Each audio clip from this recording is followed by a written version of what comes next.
Okay, so now we're looking at the mid-chapter review. So we're looking at 1 through 13 of page 276 AP exam practice problems. And this is for practice for our test that's coming up this week. And it covers critical numbers, finding extrema, first derivative test, second derivative test, points of inflection, and concavity.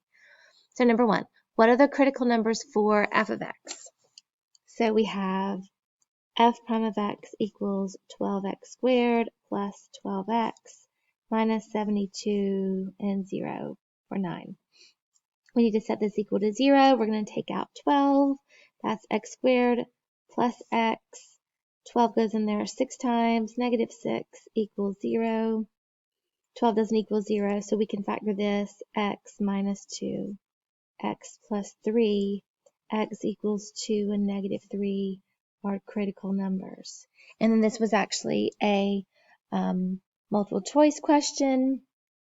So it's B for this problem. So you should work all multiple choice as if it's an open-ended question. Just work it on your own. And then if you get stuck, you can certainly try to back up with multiple choice and figure it out some other method because you have answers to choose from. But I would hope that you would start every problem as if it was just a fresh problem and you're hoping your answer is right there when you go to check it.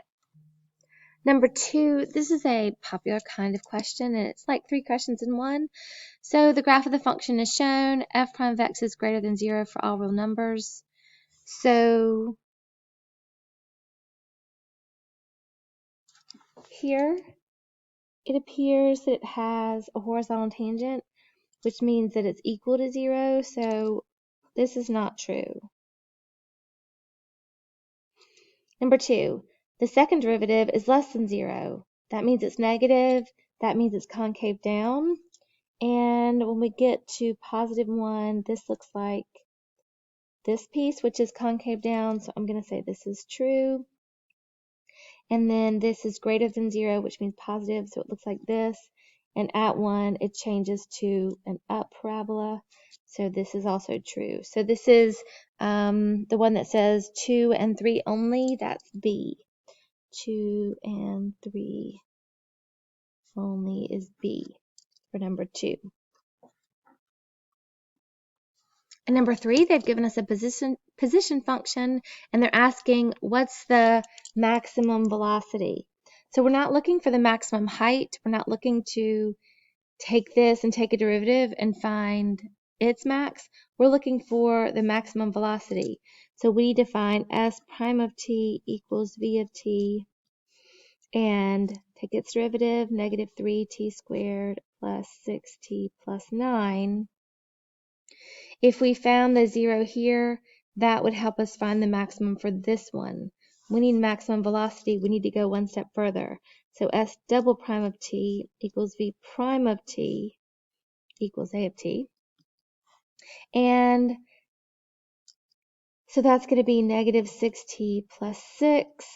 And if we set that equal to 0, we're going to have negative 6t minus 1 equals 0, so time equals 1. So at 1 second, it's the time that the acceleration is equal to 0, and this is probably a maximum.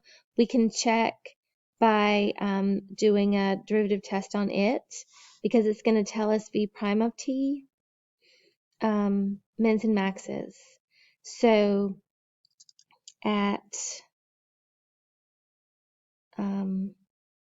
time equals 1, in order to figure out maximum velocity, we have to plug t equals 1 into velocity. That'll be v of 1 equals negative 3, 1 squared plus 6 times 1 plus 9. So that's negative 3 plus 15 is 12. And velocity is going to be feet per second. So maximum velocity, 12 feet per second. That's the answer B, again, for the third time. So this one, we had to read it and try to understand what that meant. So when you reach your maximum velocity driving in your car, that's when you stop accelerating. You've accelerated, and then stopped. That's where acceleration is equal to 0. There's only one value there, so that has to be the maximum velocity here. And there we go. Okay, 4. 4 says, okay, there's a function that's g that's continuous and differentiable, but we're only going to give you these 5 values. Which of the following is true? The minimum value of g in this section from 2 to 6 is 1. So the smallest value we have is 1. The maximum value is 7, and the largest value we have is 7. There exists c for which d prime of x equals 0, which we don't have any derivatives on this chart, so it's hard to say what's happening here. But here's what we do know. At 2, we're going to 7. 1, 2, 3, 4, 5, 6, 7. And at 3, we're going to 4. 1, 2, 3, 4. And at 4, we're going to 1. At 5, we're going back to 4. And at 6, 1, 2, 3, 4, 5, 6, we've gone to 7. So that's what we do know. It looks like the minimum's 1, but this is just continuous and differentiable. It doesn't say these are the be-all, end-all values of anything. So our function could totally go like this, and then back up here, and then to 1, and then to here, and then to here. I don't know what it does. And in fact, it could have gone higher right there. So this is not necessarily true. So this says which is true, which must be true. And it could be true, but it may not be true, because I don't know how these dots are connected. So this may not be true. So it's not a must here, and this is not a must. But we do know that if this is 7 and this is 7, that the average rate of change here is 0, which means somewhere in here we had to change direction, and we're going to have at least one value that changes direction. In order for us to go down and come back up to the same value, we have to have some value where there's a turning point. So C is definitely true, and it must be true. And this is Rolle's theorem.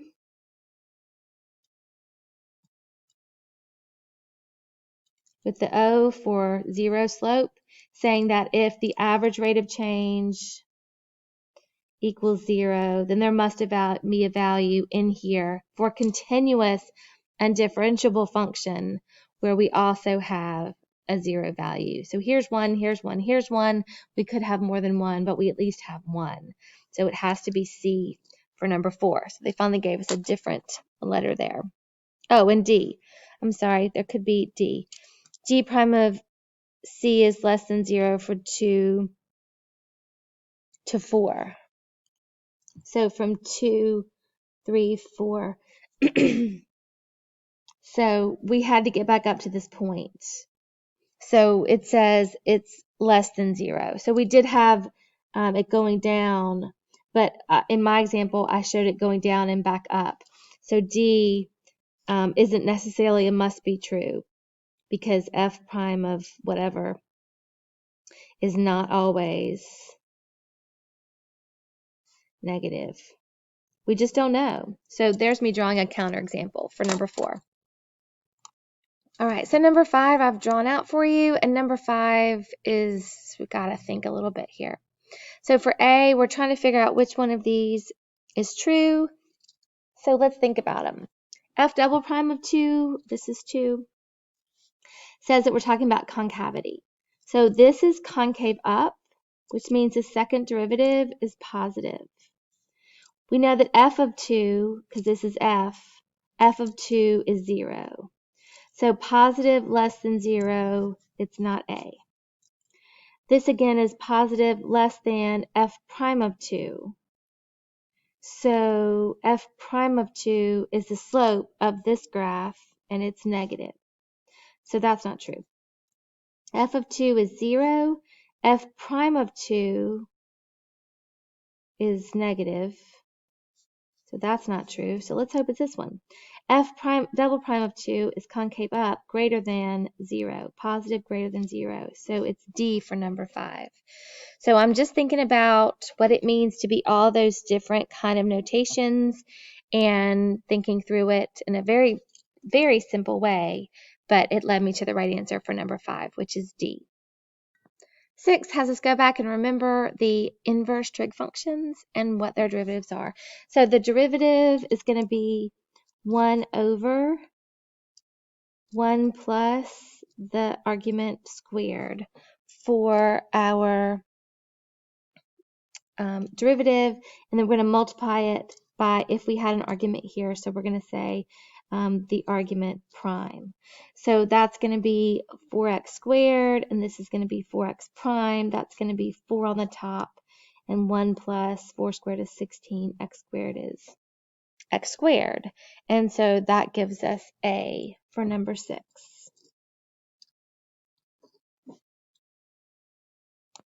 Number 7 asks us to remember what the mean value theorem states. Remember, mean means average, so we're talking about where does the average rate of change equal the instantaneous rate of change on the function. Keep in mind that natural log, even though we can't have this argument equal to 0, for its domain where it does exist, it is continuous. So this has been shifted over, so to the right 3, but it still exists in this interval 4 to 8. 4 makes this positive, so it's fine. So this says use your calculator. We need to figure out what f of 4 is and f of 8 is on our calculator. So I'm going to say natural log of x minus 3, natural log x minus 3 is my function, and I'm going to figure out two values. 4, oops, I didn't mean to do 4. Let's try again. Second, calculate value, 4, that's 0, and 8, it doesn't let me do. Oh, because it's not in my window. So, okay, go away, little, there you go, zoom 6. Now it'll be in my interval. So second, calculate 8, oh shoot, I did it again. Second, calculate value of 8, okay, equals 1.6094379, and I'm going to use all of that. So remember, these make points, and I'm going to find average rate of change between these points. So I'm going to do 1.6094379 minus 0 over 8 minus 4. So second quit, 1.6094379 divided by parentheses 8 minus 4. So I've got the average rate of change is 4.02359.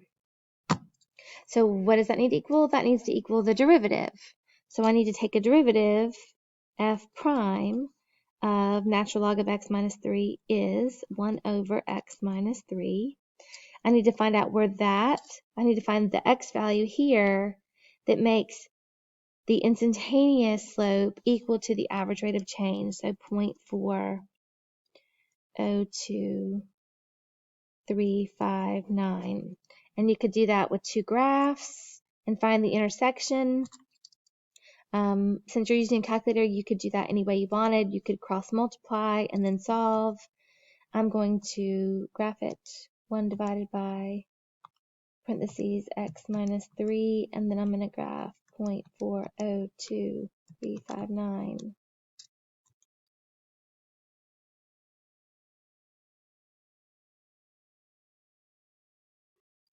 And I'm going to find the intersection, so 5 of blue and red.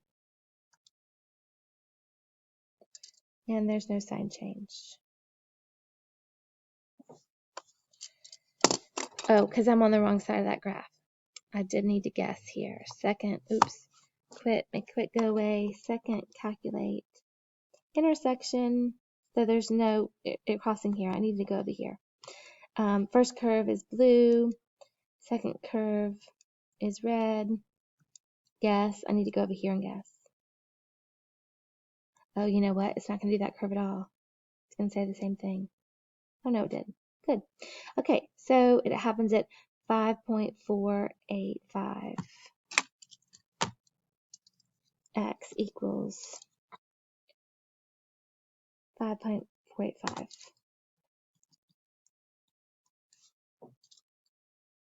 Which is A for number 7.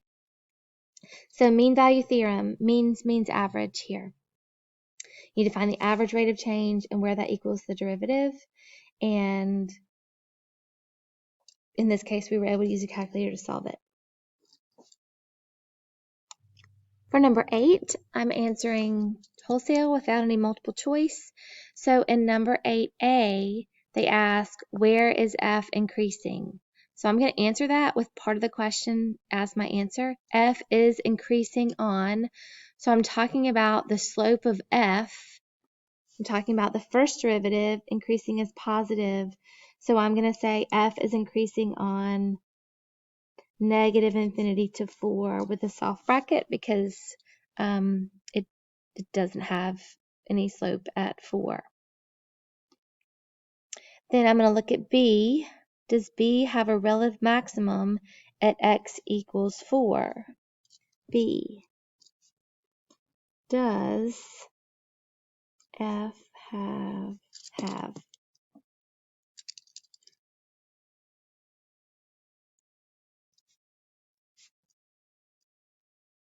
So F exists.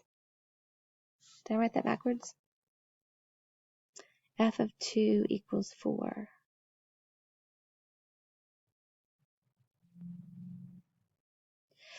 So F is continuous on the real number line.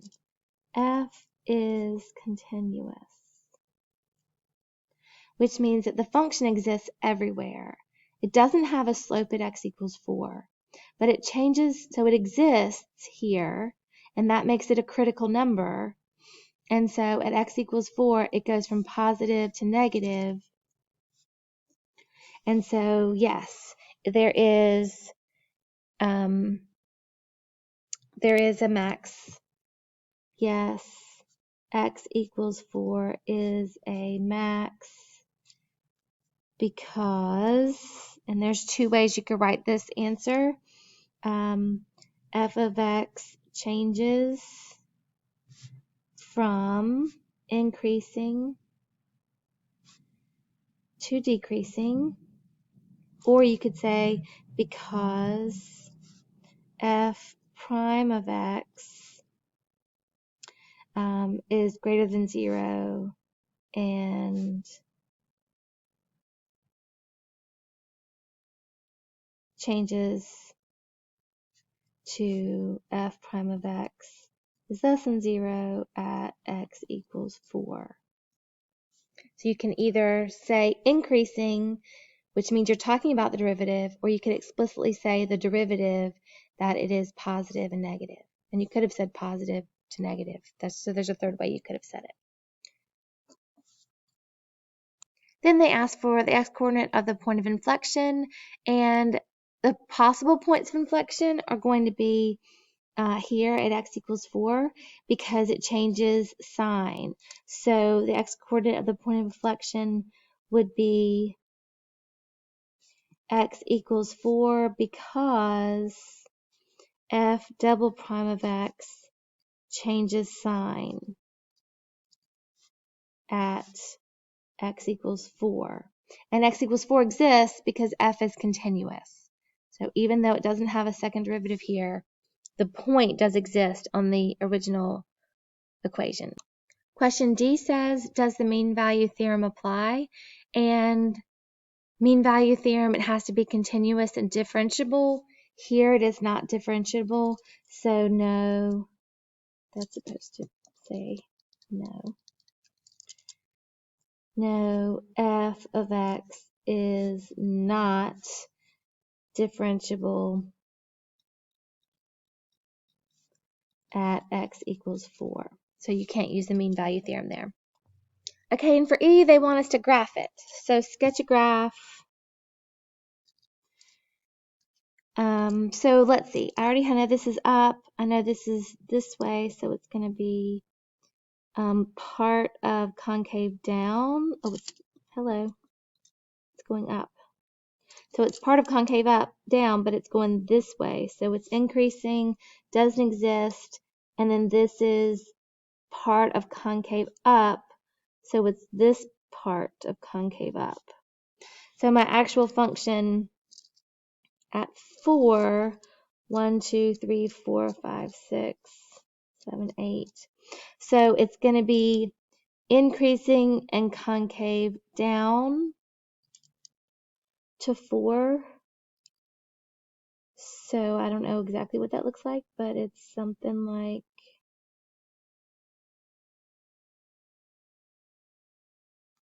this. And then the derivative doesn't exist, so it needs to have some sort of point there. And then it's going to be decreasing and concave up. So it could look like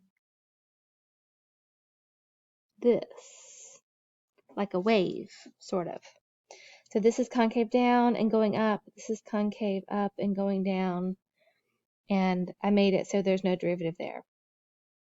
And there you go. That's my sketch of it. And the book sketch, oh, and they told me it was 2, 4. I needed that. Here's 2, 4. So 2 is actually,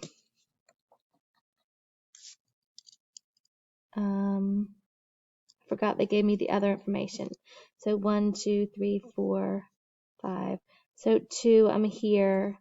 So I'm increasing like so, and I'm decreasing, and it says the limit goes to infinity as I go to infinity, it approaches 0, so it can go like this. There we go.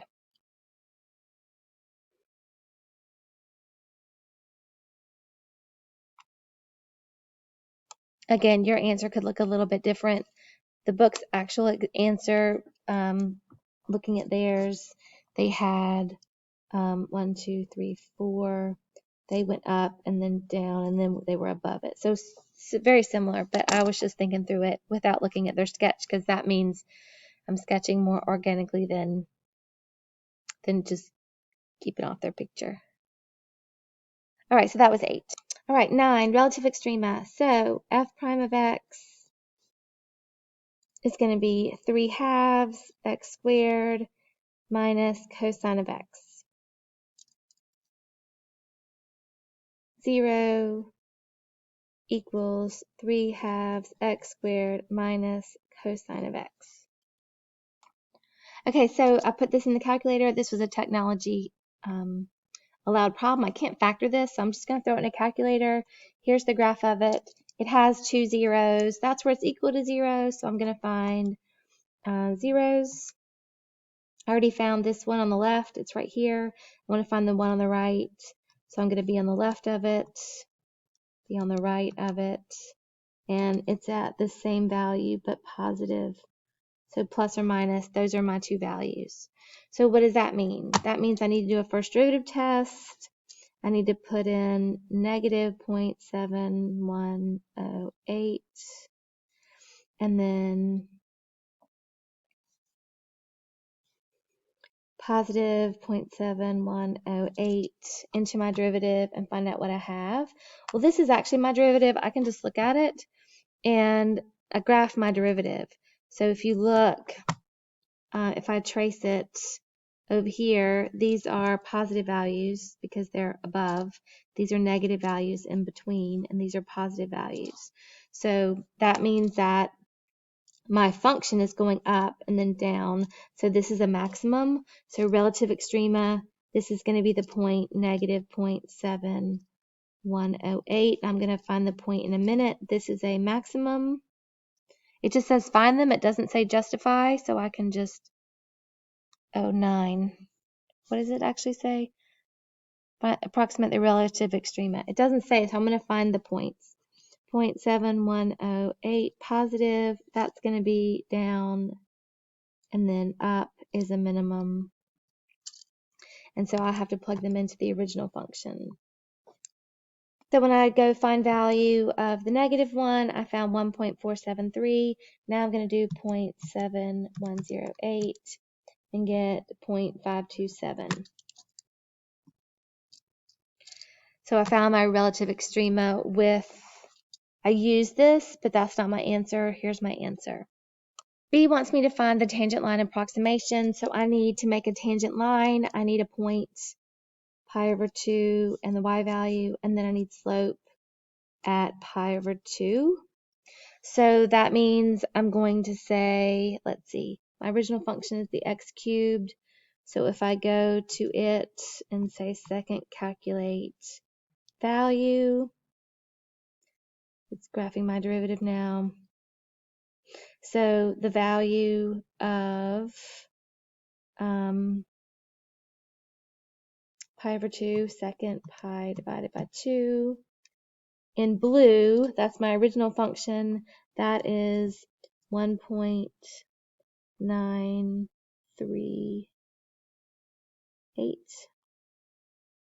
And then the slope there is finding the value of the derivative. So that's going to be 3.701.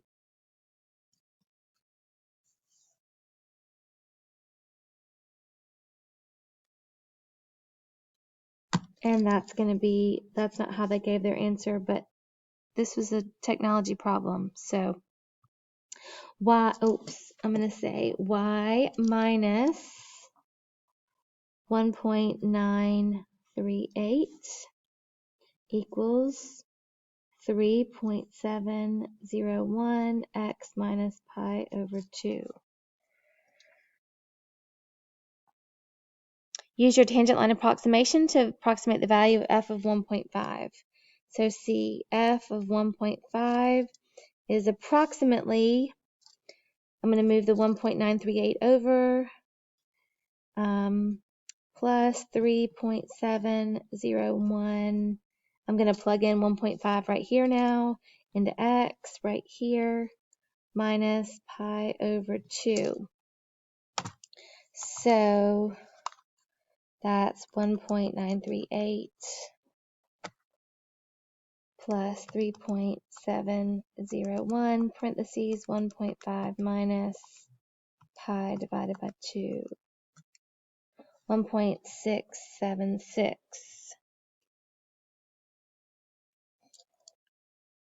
So equals 1.676.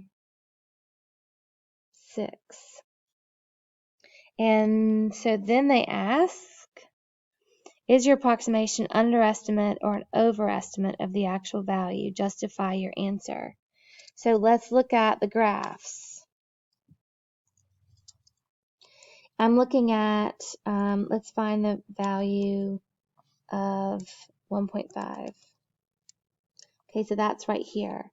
My tangent line to that is going to be right here. And if I graph it, it would be right there. I could see it. The tangent line is under this line because it's concave up. So it's going to be an underestimate.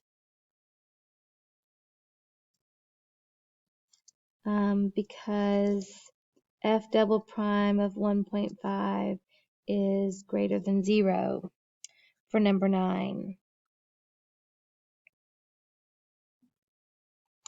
Find the maximum value of f for number 10a. We need to find the derivative, set it equal to 0. I'm at this step and I'm trying to figure out where sine is equal to 1. That happens at pi over 2. So I need for this to be pi over 2 because sine of pi over 2 would be 1.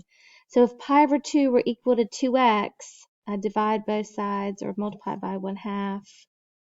And I'd have pi over 4 equals x. So that is my critical number for this equation.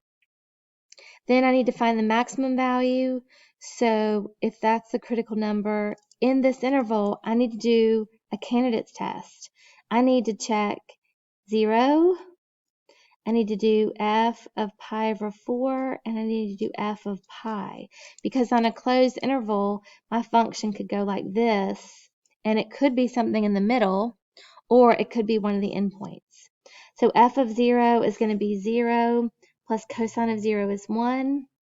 Pi over 4 is going to be 2 pi over 4, so pi over 2, plus cosine of, plug in pi over 4 here, I'm going to get pi over 2. So cosine of pi over 2 is 0, so that's pi over 2. And when I plug in pi, I'm going to get 2 pi. Cosine of 2 pi is 1.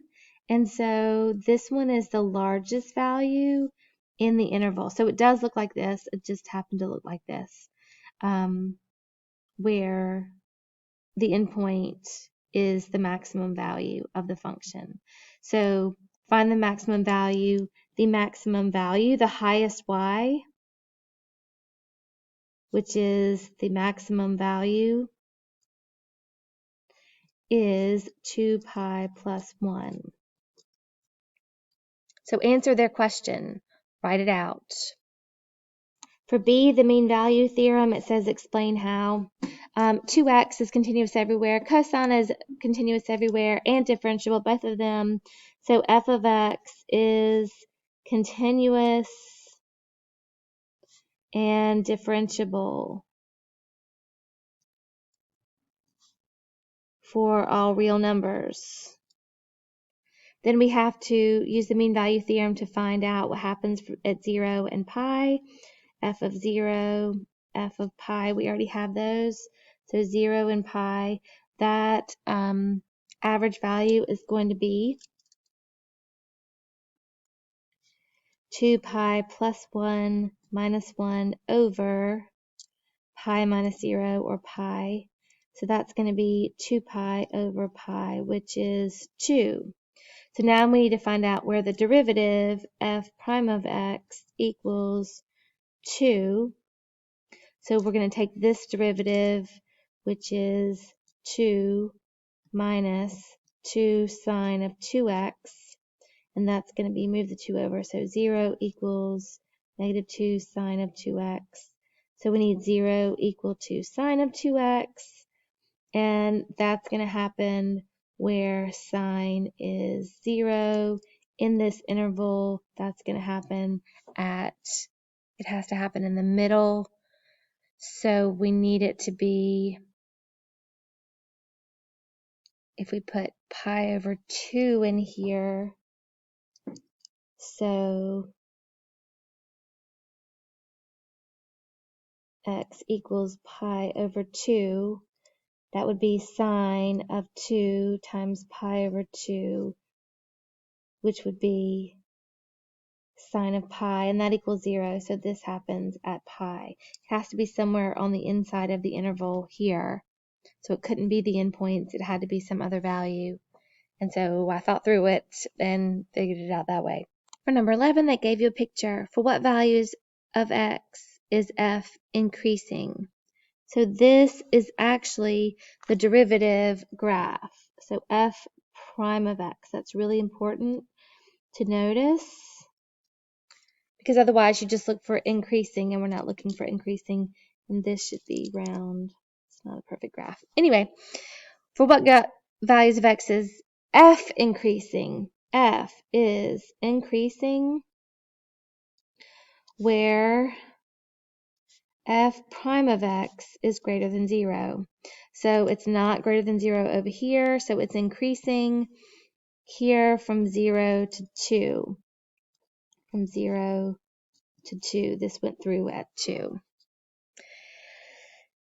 Then B says, for what values of f is the graph of f concave downward?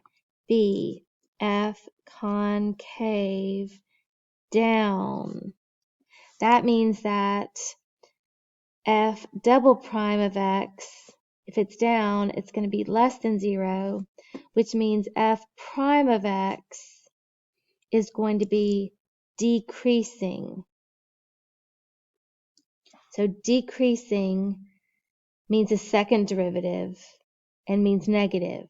And we need the second derivative to be negative. So we're going to look back at f prime of x, because that's the graph we have. And we're going to look to see where it's decreasing. We're looking at its slope. So not where it's negative, but its slope. Its slope. So this is increasing. This is decreasing. And it says negative 0.8 equals 0. So negative 0.8, it equals 0 here. So this is its minimum there. So we're going to say from negative 2 to negative 0.8. And then it's increasing up to here where it says 1.3. 1.3. It has also a max. And then it's decreasing from 1.3 to infinity. Just go to infinity. So 1.3, it's decreasing.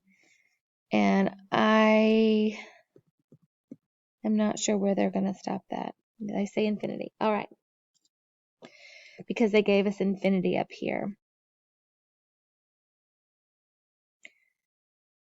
So it's nice to have this part in there, even if they don't ask you to specifically justify it.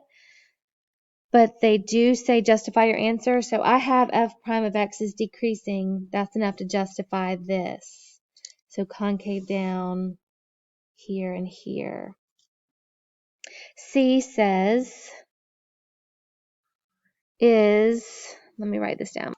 So in C, they've written it out, is f of negative 0.5 minus f of 0 over negative 0.5 minus 0, positive or negative. So what does this mean?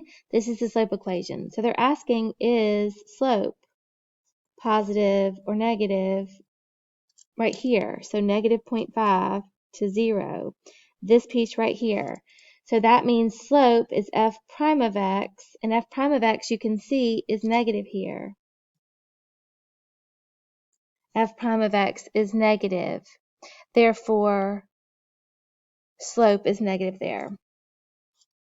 Therefore, slope of f of x is negative. And this represents slope. So they're saying this whole function instead of slope. So you should answer with slope in your answer. And this is the justification. F prime of x is negative for 11. Okay, so 12, I started the problem. I simplified this by separating my fractions and then finding individual derivatives. So I got here, set it equal to 0, cross multiplied, and I'm here. And that's going to be imaginary. So there's no answer here.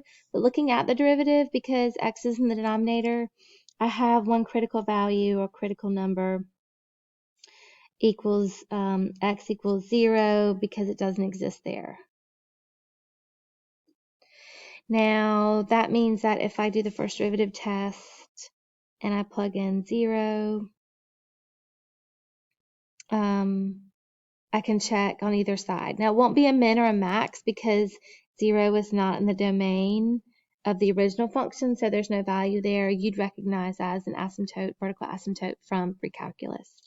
But I can plug in numbers before 0 like -1. That's going to be in the derivative right here. I'm going to have -1, so that'll be -1 minus 4 is negative. And then if I put in 1, I'm going to have the same thing. So this function is decreasing and then decreasing again. There's an asymptote here at x equals 0. So this is decreasing, but you do need to say f is decreasing on negative infinity to 0 and 0 to infinity. You can't connect those because you can't make it one big thing because there's an asymptote in the middle, so it's very important that you separate them. So B asks about concavity. B says for what value is the graph concave down? So concave down. And then let's look at the derivative for that. So f double prime of x is going to be taking this derivative again.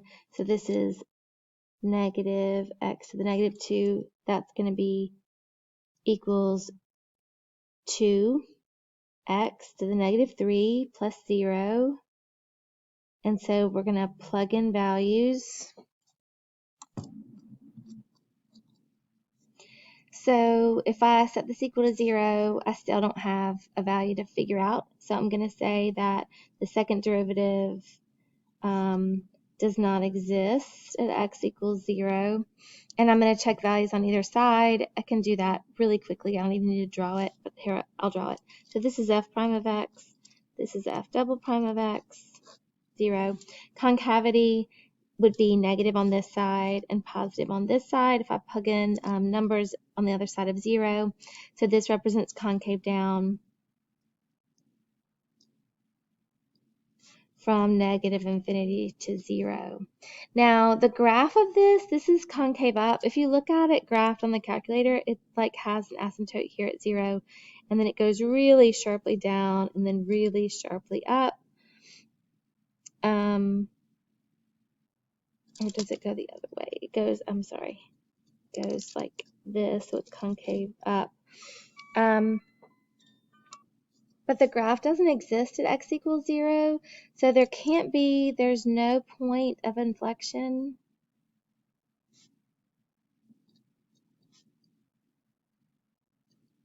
But the graph does change concavity at x equals 0.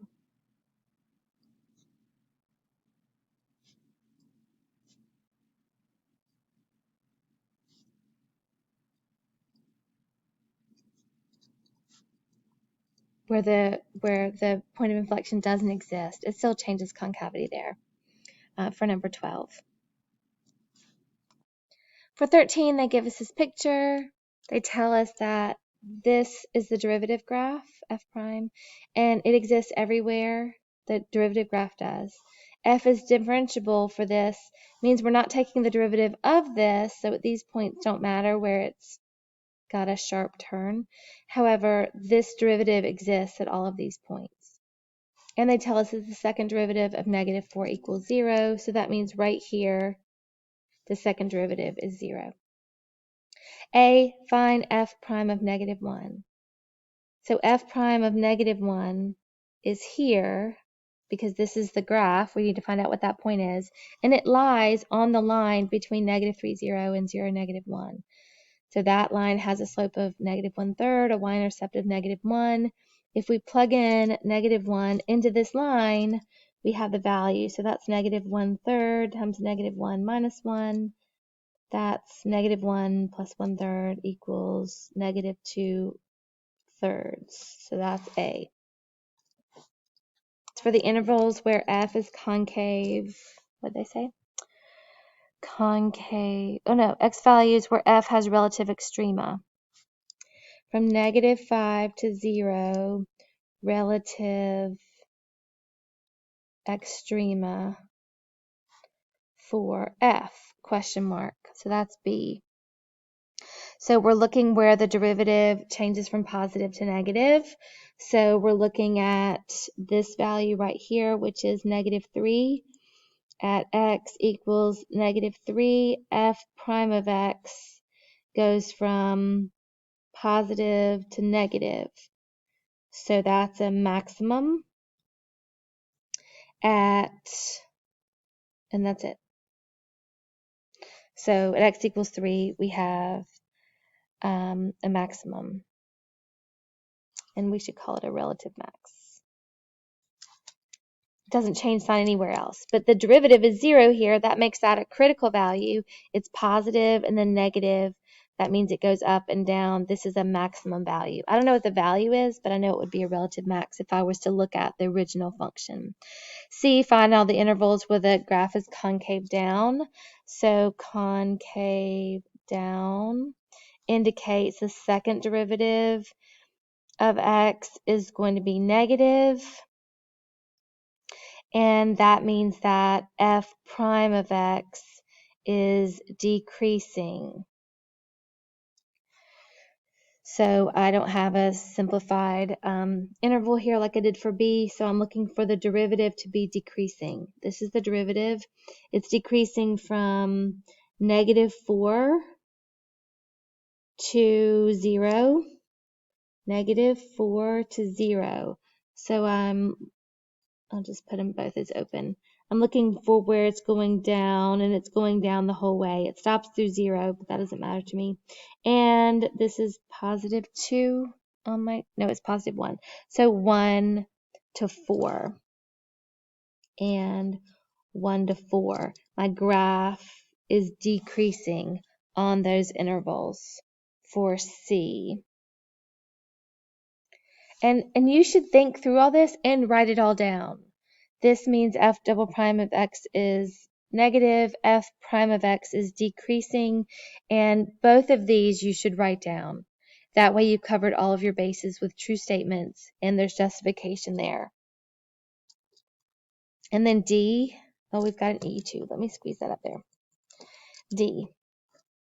D says find the x-coordinate, the points of inflection of the graph of f, justify your answer. So we're looking for where f prime of x has mins and maxes, because that indicates that the second derivative is equal to 0. Or where f double prime, we couldn't take a derivative of x, does not exist. So that occurs here at x equals -4, x equals -4. It's increasing, then decreasing, it changed sign, so it is a point of inflection. So D, points of inflection. Then what else? I've got here, except this is decreasing all the way, so I'm not going to include -3 there because it didn't change sign. This, it does not exist at 0. It changes sign from decreasing to increasing, so that's going to be x equals 0. And here, this does not exist at 1.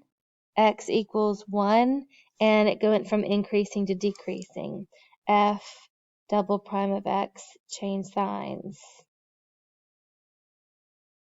That's why this one's not included. This was decreasing the whole way.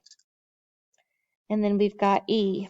E says if g of x equals f of x plus sine x squared, is g increasing or decreasing at x equals -pi/4. All right, looking at E, we need to find out about g of x increasing or decreasing. That means we need its derivative. So its derivative, g prime of x, is going to be f prime of x, which is my graph. And I need the derivative here. That's going to be, I'm going to make that the squared on the outside. So it's chain rule. It's going to be 2 sine of x times the derivative of sine of x is cosine of x. And I'm going to plug in -pi/2. I'm sorry, -pi/4. I wrote that down wrong. So that's going to be f prime of pi/4 plus 2 sine of pi/4, sine of -pi/4 is here. So the sign is negative square root of 2/2 times the square root of 2/2. So that's going to be square root of 2 times square root of 2 is 2. This will be -2/2 or -1. So I've got f prime of pi/4 minus 1. And f prime of pi/4, I'm sorry, -pi/4. That's better. -pi/4. This goes all the way to -3. So pi/4 is definitely in here somewhere. Even if I don't know exactly where it is, it's going to be negative because this is the derivative. So this is a negative value, -1, negative something, -1 equals a negative value. That means that g of x is decreasing because we found its slope, and its slope was negative, so g of x is decreasing at x equals -pi/4. And that's the last of our problems. So check Classroom for any additional stuff for this particular assignment. All right. Thanks a lot.